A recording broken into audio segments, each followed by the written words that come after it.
আমার রান্নাঘরে সবাইকে স্বাগত।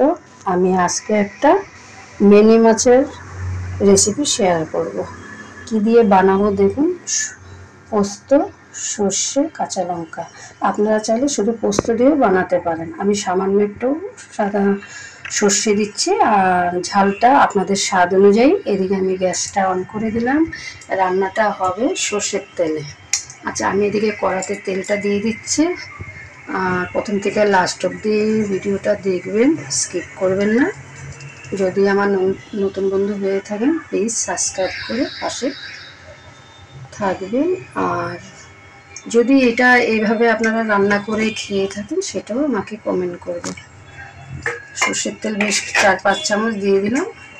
আর এদিকে আমি মাছগুলো ভালো করে ধুয়ে নিয়েছি। এবার নুন দিয়ে দিচ্ছি। আমি নুন হলুদ মাখিয়ে নিচ্ছি।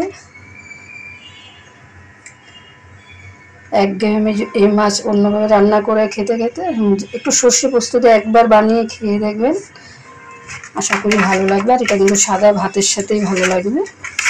আমি এখন নুন হলুদটা মাখিয়ে নিচ্ছি। ওদিকে তেলটাও গরম হয়ে যাচ্ছে।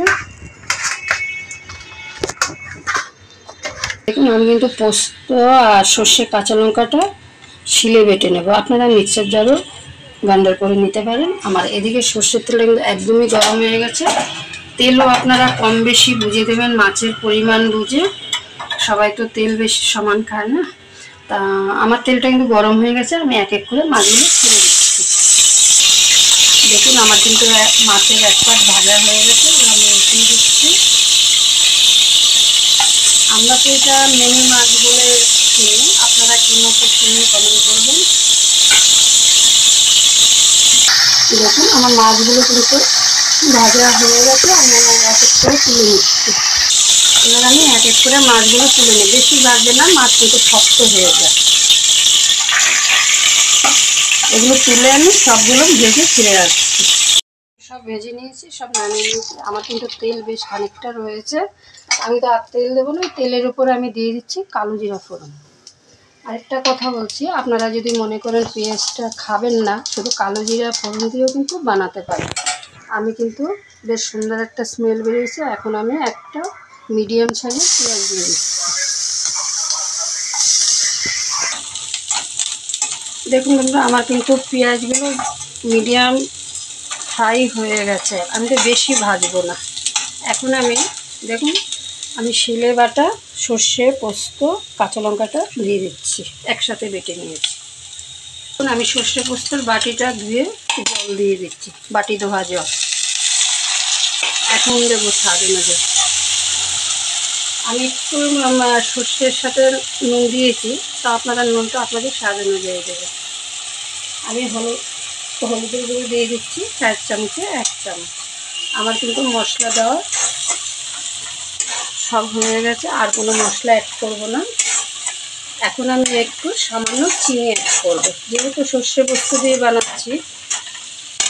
টমেটো দেবো, টমেটো দিয়ে দিলাম। আর টমেটো যদি না খেতে চান, সামান্য 4-5 চামচের মতো টক দই দিয়ে দিতে পারেন, সেটাও ভালো লাগে খেতে। আর চিনি না চাইলে দেবেন না, কিন্তু ব্যালেন্সটা কিন্তু খুব সুন্দর আসে চিনি দিলে। দেখুন, আমি সামান্য একটু চিনি দিয়ে দিচ্ছি। এবার মোটামুটি তেল ছাড়া কিন্তু আমার কিন্তু মশলাটা কষিয়ে নিতে হবে। একটু চাপা দিয়ে দেবো। দেখুন বন্ধুরা, আমি কিন্তু মশলাটা কষিয়ে নিয়েছি। সর্ষে পোস্ত যেহেতু খুব বেশি কষানো যাবে না। টমেটোটাও দেখুন গলে গেছে। আর এটা কিন্তু খুব একটা বেশি ঝোল হবে না, একদম মাখো মাখো টাইপের হবে। আমি কিন্তু জল দিয়ে দিচ্ছি, একটু গরম জল।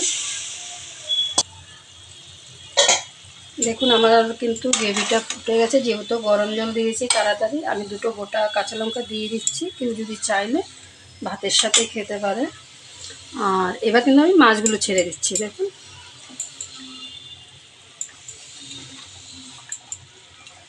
মাছগুলো ছাড়া এখন আমি 3 থেকে 4 মিনিট চাপা দিয়ে দেবো।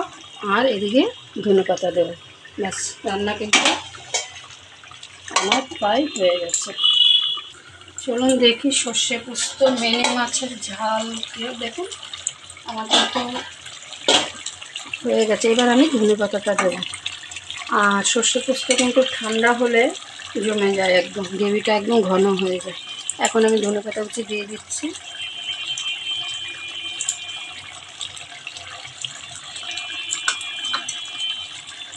2 মিনিট চাপা দিয়ে দিলাম।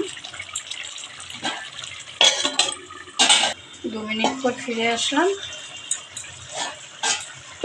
দেখুন কতটা লোভনীয় হয়েছে। যারা ছোট মাছ খেতে ভালোবাসেন তাদের জন্য কিন্তু ঠিক আছে।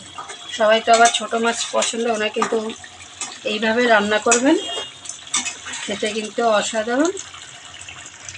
তাহলে আমি এখানেই শেষ করছি।